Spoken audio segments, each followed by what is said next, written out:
দীর্ঘ ১৭ বছর পর দেশের মাটিতে পা রেখেছেন বিএনপির ভারপ্রাপ্ত চেয়ারম্যান তারেক রহমান। দেশে ফেরায় তাকে স্বাগত জানিয়েছেন বাংলাদেশ জামাত ইসলামীর আমির ডাক্তার শফিকুর রহমান। বৃহস্পতিবার নিজের ভেরিফাইড ফেসবুক প্রোফাইলে দেওয়া পোস্টে তাকে স্বাগত জানান তিনি। জামাত আমির লিখেছেন, জনাব তারেক রহমান সপরিবারে সুস্বাগতম।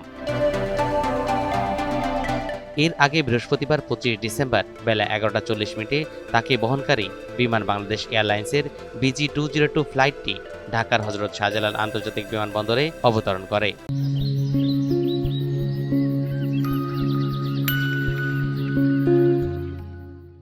সেখান থেকে বিশেষ বাসে করে পূর্বাচলের ৩০০ ফিটে দলের আয়োজিত সমাবেশ স্থলে যান।